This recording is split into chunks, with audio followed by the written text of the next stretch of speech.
name's Courtney McKean. I am doing my presentation on forensic odontology and dentistry.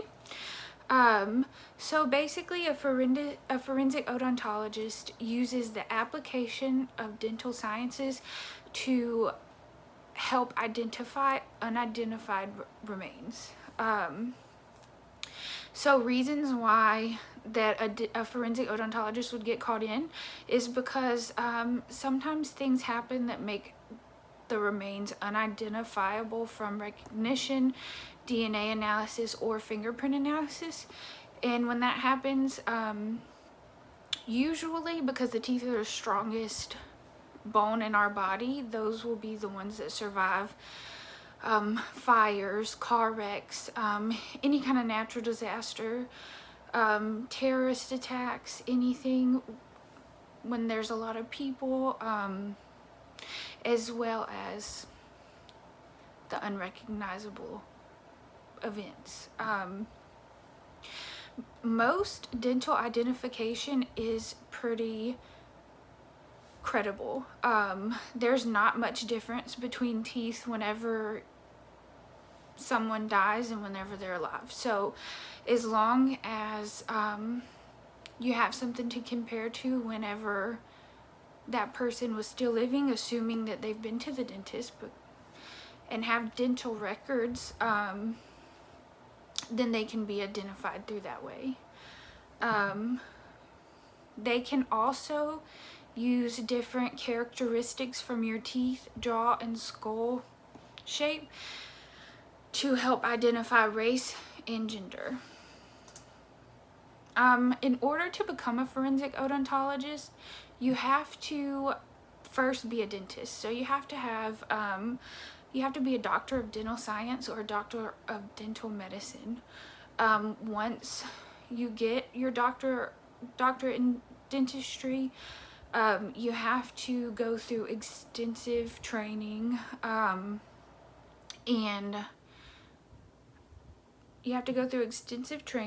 learn the techniques and methods of a forensic odontologist.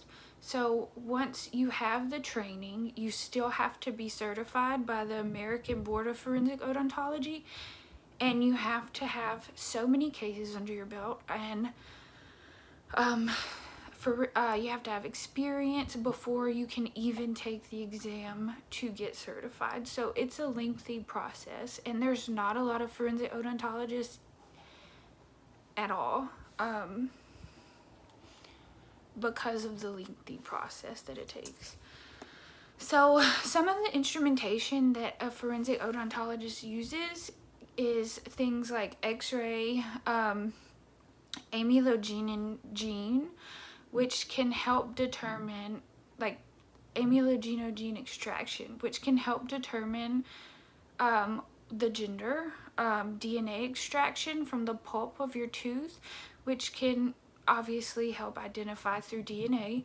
Ultraviolet lights, they can tell the difference between original teeth and modified teeth, and if someone has dental work, that means that there are dental records of them, and there is a better chance of them being identified. So there is a newer method that's gaining popularity, and it's called radiographic tooth and jaw identification, that uses the radiographic images. It's basically like a panoramic x-ray of your mouth, and a lot of dentists are using those now, and it only works if you have radiographic images taken of your mouth while you're still alive. So along with identification, age estimation is something that forensic odontologists do, that can help lead to identification later on in the investigation if something comes up. So the most popular method of age estimation is called the de Majorin method, and it uses the radiographic images to help basically like determine the age of your teeth. So whenever remains or a deceased person comes in who is unidentified, Each individual tooth will be analyzed for their developmental characteristics, and they will each individual tooth will have a certain score. Once all of the developmental stages of each individual tooth are developed, their individual scores will be added together, and they can calculate like an age estimation. Forensic odontologists also can use teeth characteristics and skull formation to help identify what sex an unidentified person might be. Like the natural shape of their teeth, like the crown shape and size, and also the length can help determine the sex of someone. Race identification is a little bit different. There is like the molars and cuspids are the biggest determination of racial characteristics in teeth. And the racial identification can be broken up into 3 specific groups, and they are the Caucasoid, the Mongolian, and the Negroid. Depending on your shape, size, even down to like how slanted your teeth are, you can get put into each of those 3 categories. So,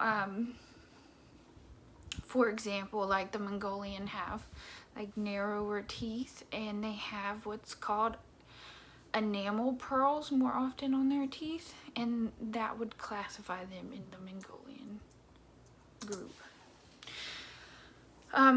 Forensic odontologists also deal with bite mark impression cases. So this could be like an assault case, sexual assault case. Those cases see a lot of bite mark impressions because sometimes that's your only weapon. That's the only thing that can be used for you to get away from them with. And during sexual assault cases, like sometimes the abuser will bite their victim, whether to show dominance or for whatever reason they feel like they need to. It happens often. So forensic odontologists will often assist in sexual assault cases. Quality control and assurance for forensic odontology is not very specific. So basically, there's a lot of individuality to odontology, just depending on, like, basically it's described as an art. So there is the IOFOS, which is the International Organization of Forensic Odon Stomatology. They have put together a list of things that they believe will help improve the quality assurance so that there are no questions whether of the integrity of the field. So the first level involves detailing every single step that you take in the examination process, so there is no room for question. The second level needs to have clear and precise descriptions of each individual step that was taken. And the third level, and the hardest to implement, would be describing the exact measures and limits that can vary in each product, which is, as I stated before, can be really hard to do because there are different methods. So safety, this one, COVID, now since we're still in a pandemic, and one of the deadliest pandemics of our history, because it's dealing with the mouth, is really something that you need to be precautious about. So before collecting any samples from a decomposing body or remains that are found or anything, they all need to be properly sanitized, the entire body, before you take a sample. And when you're taking the sample, you want to make sure that you're wearing the proper protective equipment so that you don't come in personal contact with the body, just in case. even before COVID, bodies carry a lot of bacteria and diseases, and it needs to be sanitized before you are dealing with any sample from it.